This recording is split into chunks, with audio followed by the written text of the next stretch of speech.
is that American Jews support Israel. Uh-oh. And I understood that. And the fact is that every Jewish prime minister that I have known has enlisted American Jews to bring as much pressure as possible in the political process on American presidents. That's understandable. Wow. I don't object to it. Now, a president must not go along with it on occasion, because let me explain something about what is called the Jewish lobby in this country.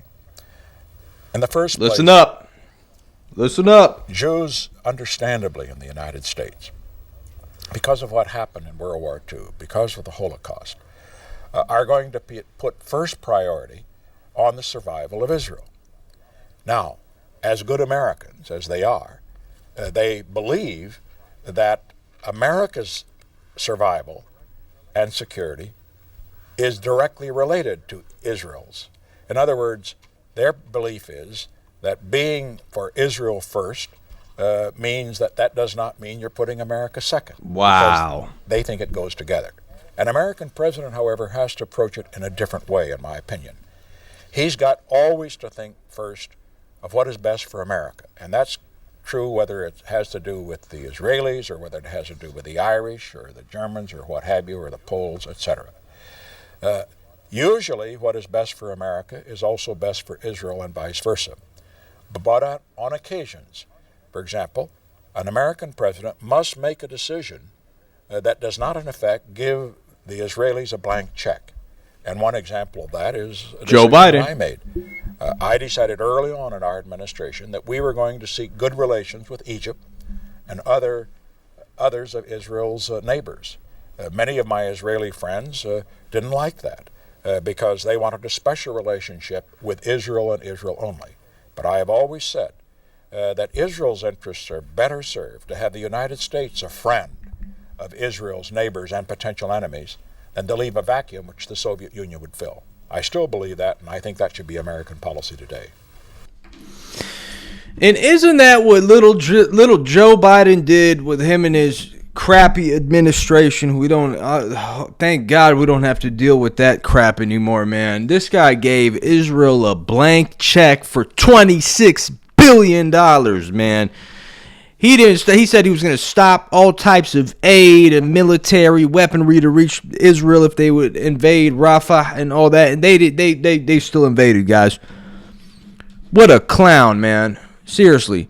And then we have this guy, Donald Trump, who everyone thinks he's Captain America. He's going to save the day.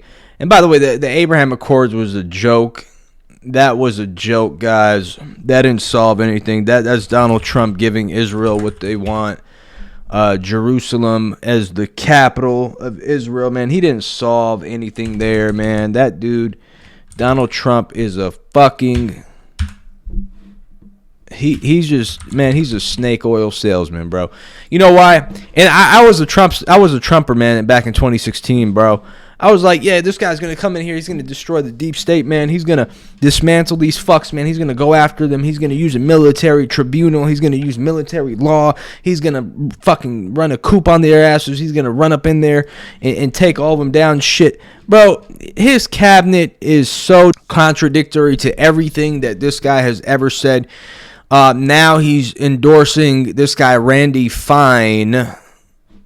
And we do know his last name, Fine, in full is Feinstein, right? And now he's endorsing him to replace Mike Waltz in Congress.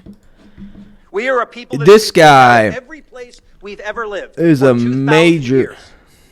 Every single place. We are a people. This guy's a major war hawk. This guy's a major anti-Iran war hawk. The military-industrial complex, guys, the people who are the profiteers of the European money laundering scam that's going on, right? They're not going to allow Trump to end that war. All hell will break loose, man. What are you guys talking about? They will take his ass out. We already saw that happen 3 or 4 times. You guys think that they're going to let Trump negotiate the war, end the war in Ukraine with Putin? Fuck no.